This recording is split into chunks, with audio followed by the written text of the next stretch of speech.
Hey guys, I'm in Poulsbo, Washington. Now, after I got certified, I decided it'd be a good idea to build some experience at sea. So I came up here to help a friend named William Dedman move his Cal 29 from Poulsbo, Washington to Scappoose, Oregon. Now that seems pretty straightforward, but it's complicated by a few things. First thing, there's only two of us on board and there's no autopilot, which means one of us is going to have to be on the helm at all times, no matter what. That's going to be exhausting after a few days, but we can do this. The second complication is the waters we're going to navigate. We're going to have to go through the Puget Sound of the Pacific Northwest up into the Straits of the Juan De Fuca, which is the huge channel of water that separates Canada from America. That'll push us out into the Pacific Ocean, where we'll turn south and head down to the opening of the Columbia River mouth. Where the Columbia River mouth meets the sea, it is the world's most dangerous place to take a boat. That is not an overstatement. It has sank thousands of boats in the last 100 years. They even have specialized pilots to take people across it because it's so dangerous. So if I can do that on this Cal 29 with no autopilot, then I can do anything on a boat.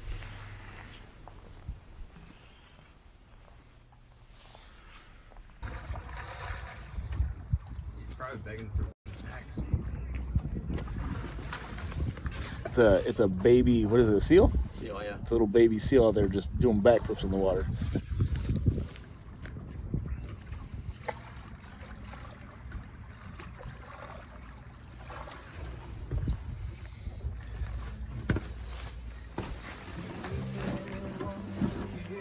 This is I'm back in the quarter, that's where I'm sleeping.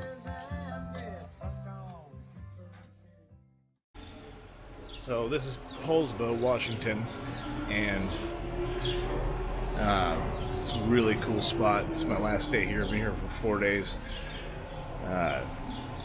helping William get the boat ready, and just delay after delay, spread our arms rotten, stuff like that. It's a really cool spot though. It's like small town kind of thing. Everything's Viking-ish.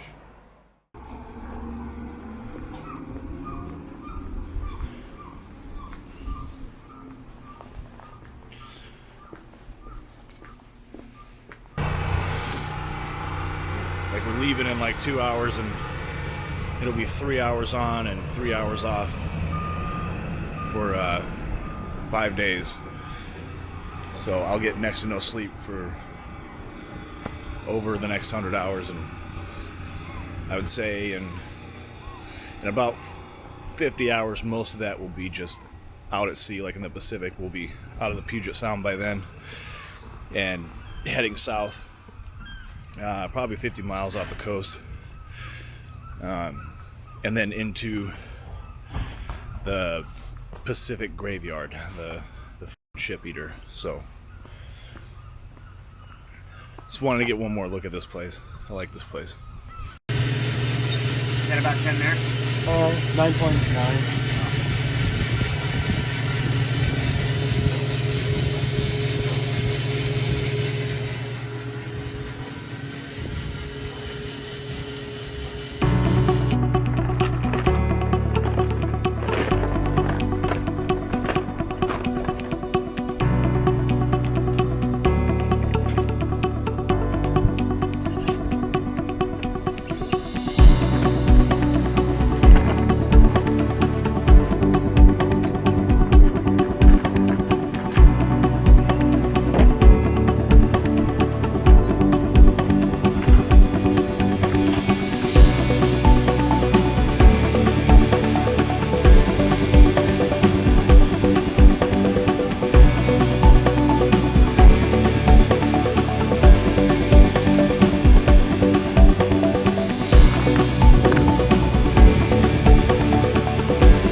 gas outward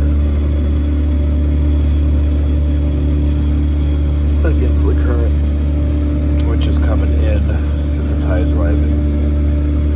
So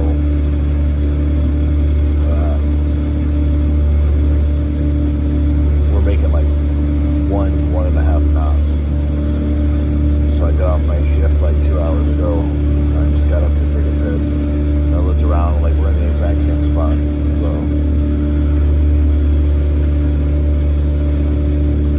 it's gonna be a long night. You know, when the tide stops coming in, it'll stop doing this.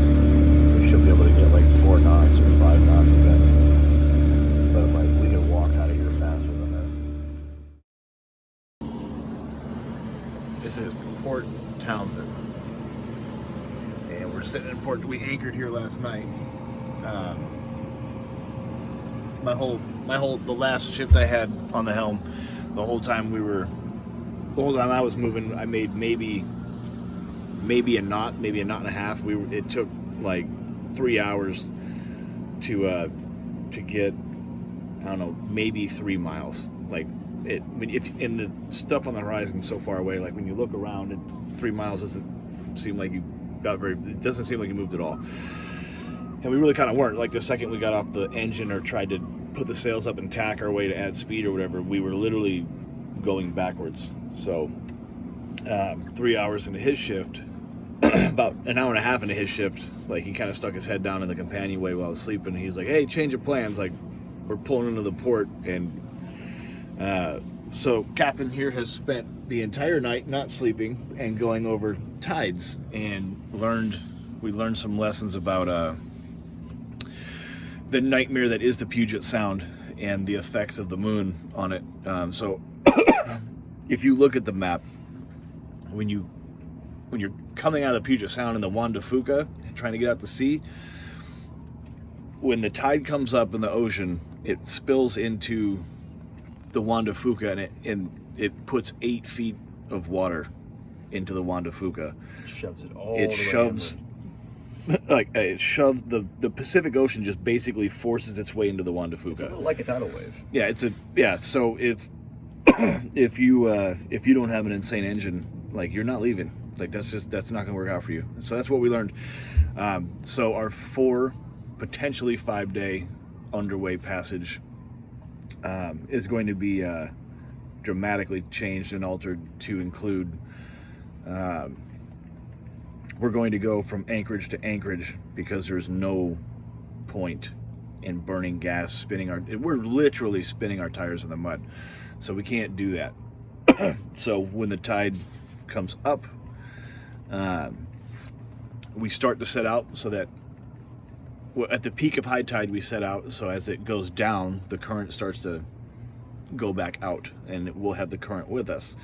And as the tide starts to come back and the water level in the ocean comes up, we're done. We drop anchor somewhere, the nearest protected port, and then, which I think this next time will be Port Angeles, and then the day after that we'll go from Port Angeles, hopefully, all the way to Nia Bay, which is 96 hours or 96 miles, which I don't know if we're going to be able to pull. That's 14 hours. It's just going to depend on what the moon and the sun, literally it changes every day, depends on where the moon and the sun is around the earth. So biggest lesson learned so far is on a sailboat you don't get to pick and choose your deadlines ever, whether it be the wind or but especially in Juan De Fuca, the tide. You go when you can and just be at peace with it. So we're getting out of protected waters and we're about to find out what this cross current's gonna look like, because we've been dealing with it for 2 days now and it's been kicking the shit out of us.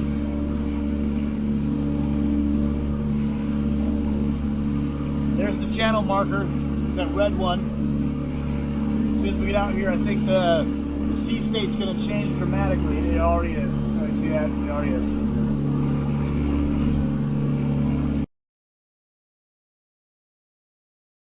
At the buffalo herd here, and Norm said that by sitting in the bar, he was making himself better every day. And he goes, well, he's like, how do you figure that? And he goes, well, you see, there's the buffalo herd there. He goes, and what happens in the buffalo herd is, as you get old or weak or dumb or sickly, you fall back to the back of the herd where the predators will pick you up. The herd as a whole is improved in strength because the herd can move faster now instead of slowed down by its weakest ones. Alcohol kills brain cells, but it can only kill my weak ones. Yes, I do remember that one. Every time I sit here and drink these beers, I'm get getting smarter. Yeah. I'm getting smarter. Dude, I haven't seen that in like 20 years, but I do remember that. That was The gold. buffalo herd there, man.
Oh, and wait a minute. There was that day that the swells were coming from the north, and yet they were, I was heading west. The swells were coming from the north, and I took water over the swim. What the was up with that?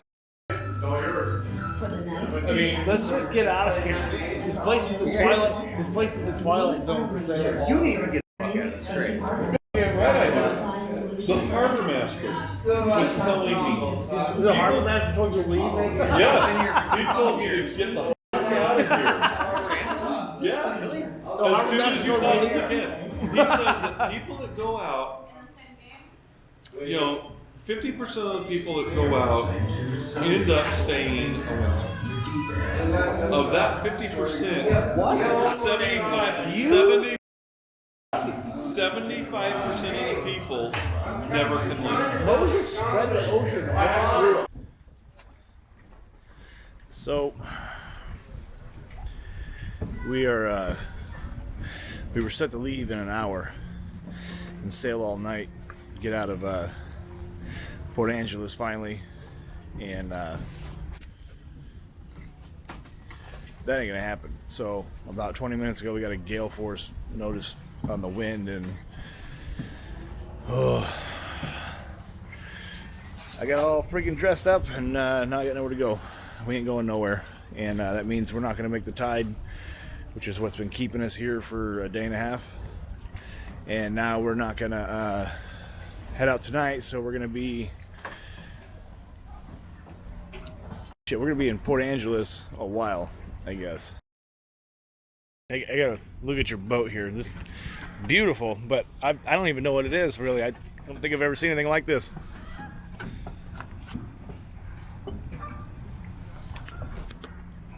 That's pretty. Which is just off the North Jetty and extends out. The Columbia River influence extends out into the ocean, surprisingly, how far it extends out. And it's called the Pacific Graveyard, I guess. Yeah. So I've never done it, and you've done it how many times? Oh.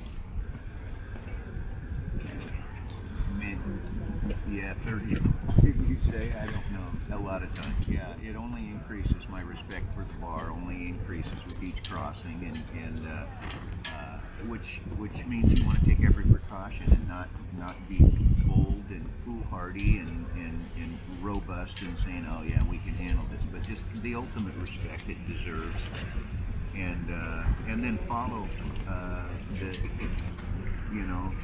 the standards on crossing a bar crossing. Trying to catch a slack tide. High slack is the best. And we try and avoid an ebb flow on the Columbia River at all. And max ebb is when it's the absolute worst.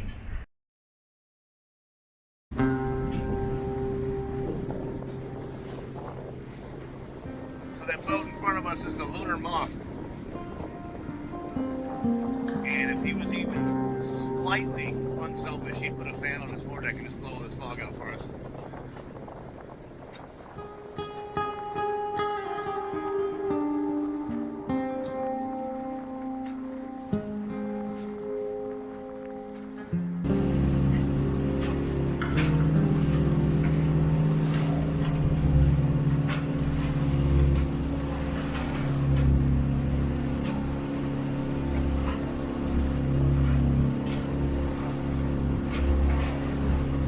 So we can only see like maybe a mile around us in any direction because of this fog.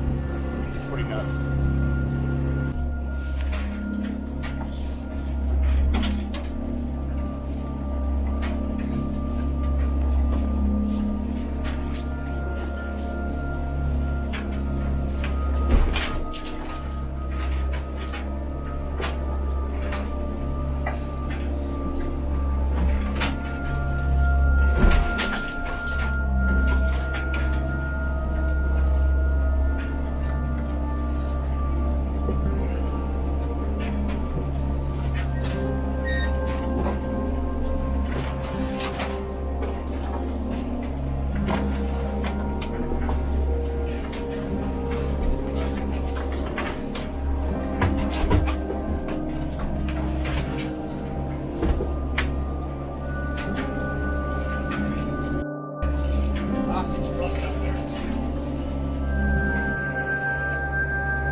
Got an incoming boat just past his bow.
place is depressing. So we're in Clallam Bay or Seiko, Washington or whatever. And, it's like a really small fisherman town. It's actually kind of creepy. It's like the hills have eyes, but with like a boat dock.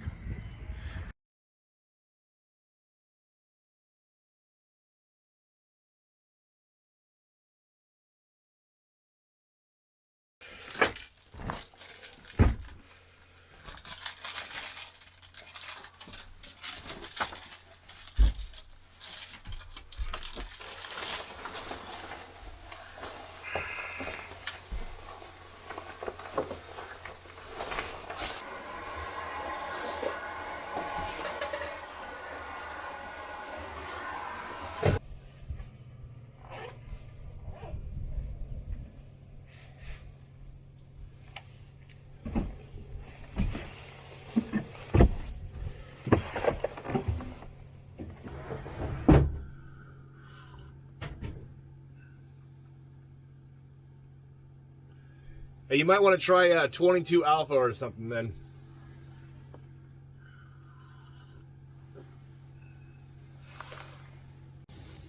U.S. Coast Guard near Bay, U.S. Coast Guard near Bay. This is sailing vessel, trust me. Do you copy? Sailing vessel, trust me. This is United States Coast Guard, sector Puget Sound, channel 16, over. Would like to discuss a sail plan. Do you have a preferred channel?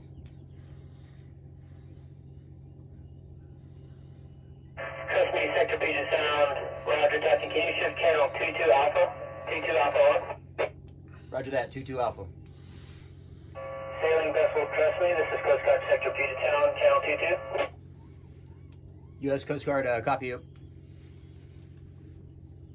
Trust me, sector Puget Sound.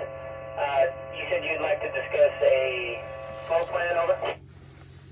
We're going to be pushing off from Nia Bay to the Columbia Bar, and we just wanted to check in with you guys, let you know kind of how long we figure we're going to be out there, and to, you know, kind of maybe check in with us if we haven't arrived at the bar in about 40 hours or less.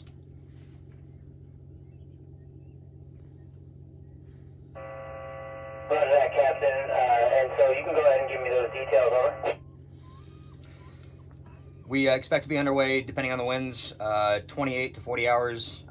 There's 2 on board. It's a 29-foot sailboat.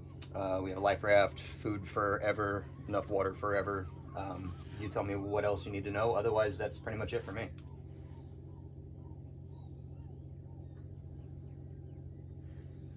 Trust me, Coast Guard, sector Puget Sound. Roger, Captain.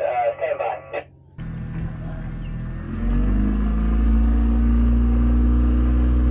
Can you turn on the depth sounder?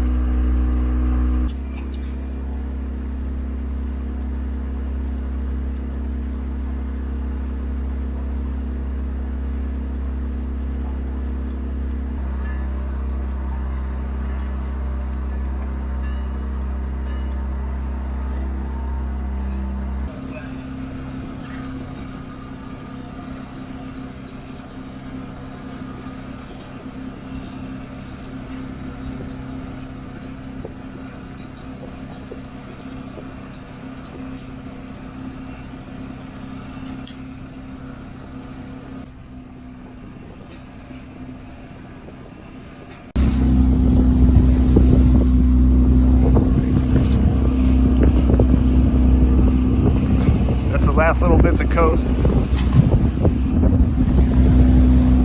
Dead ahead, a pod of whales are out there eating, but you can see some sprays, and some of the tails will stick up, but we're a little bit too far for the camera so far.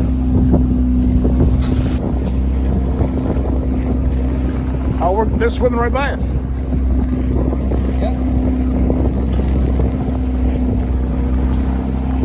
And they're pushing in.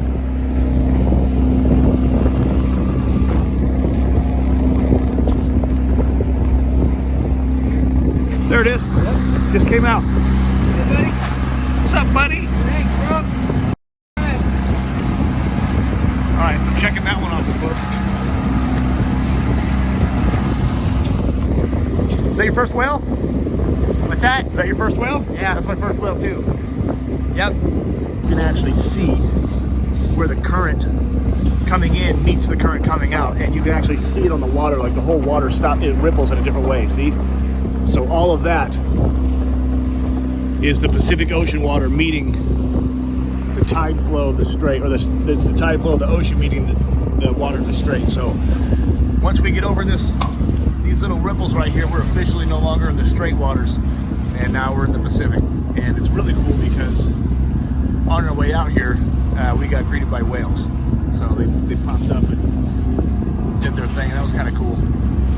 So yeah, first time on the ocean, got greeted by whales. And that lighthouse right there, real pretty, that's Tatoosh. And that is the last of the coast for the next 136 miles. So, oh, there's the whales right there. They just breached. More whales? Yep, more whales. Ooh, I got that one. So, yeah, 1 o'clock right there. Yeah, so, like I said, there's a bunch of whales out here greeting us. This is the last of the strait water. There he goes.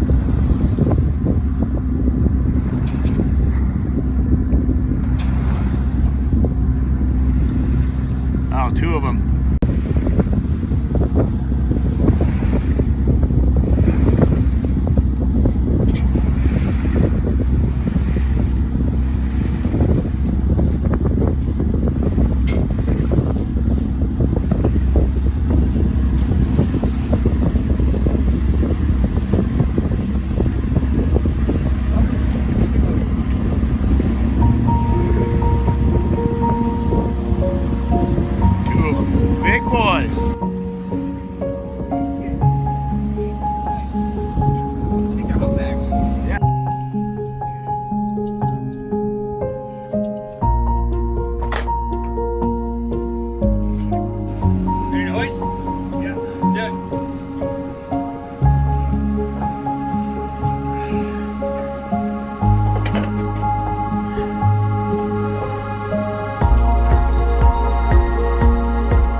bucking a little bit, but it sounds like it's going to be good. All mariners are reminded that the operation and safe navigation of your vessel is your responsibility. It's cool. I'll put on my cowboy hat. 3 hours or as far as weather conditions change. Coast Guard Station Cape Deployment out. We're on business. I gotta switch hats.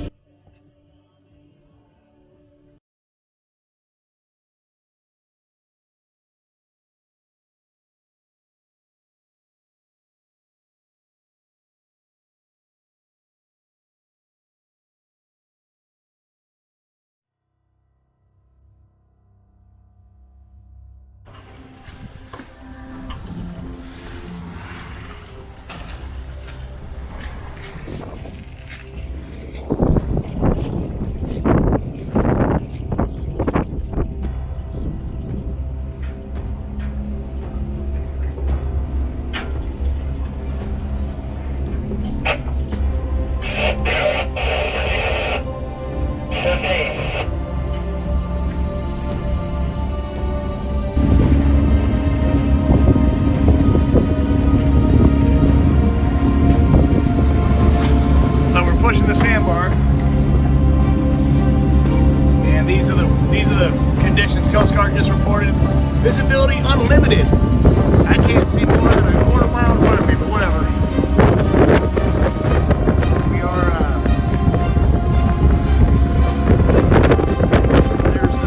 there's the buoy, red right returning. So we're right where we're supposed to be. So all we gotta do is not run into any traffic or any swells. We're good to go. Army Coast Guard Station Cape Deployment east of the Columbia River as of 5:20 p.m. are as follows. For all areas, 1 to 3 feet. Winds are 10 to 15 knots from the northwest. Visibility is limited. Break. There are currently no restrictions on the Columbia River bar. Our vessel operators are encouraged to require passengers to wear a life jacket while crossing the bar. All mariners remind the operation and safe navigation of your vessel is your responsibility. Bar conditions are updated over 3 hours or the bound weather conditions change. Coast Guard Station Cape Deployment out.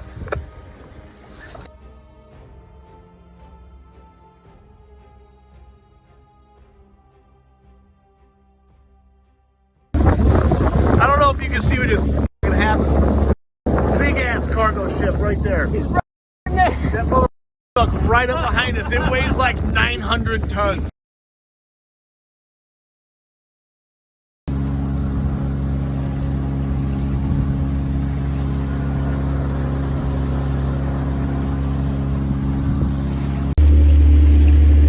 So we're on the Columbia. We pushed the sandbar last night. We got out of the ocean after a few days last night. Anchored down in the Columbia. Woke up. It is day 1. No beer or cigarettes. That's unacceptable. So he's gonna jump in and pull that ding. We're gonna anchor in the only shallow part next to the only store that we think is on the riverbed right there. He's gonna jump in and pull that dinghy. Paddle vessel dingus to shore. Yeah, we're probably gonna load it up with a couple cases of beer and some smokes, and then he'll probably put the line in his mouth and swim back. It's gonna be interesting. We can do like 9 days no shower, but we can't even do 12 hours no beer and cigarettes. Not even a couple hours with no beer and cigarettes.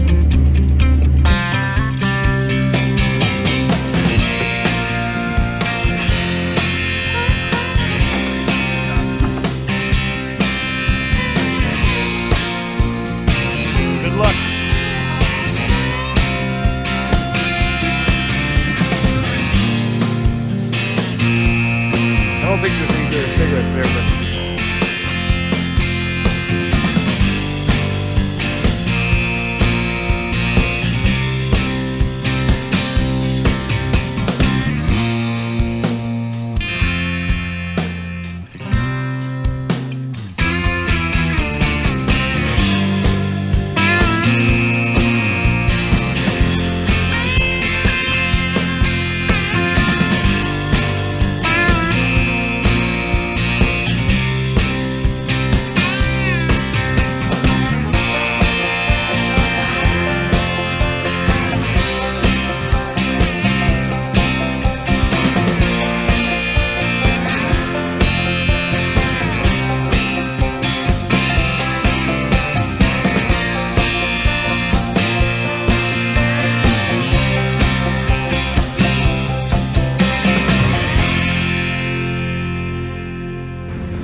This is the last stretch, right around that bend. Is the marina. So all we gotta do is dock it up and we're done.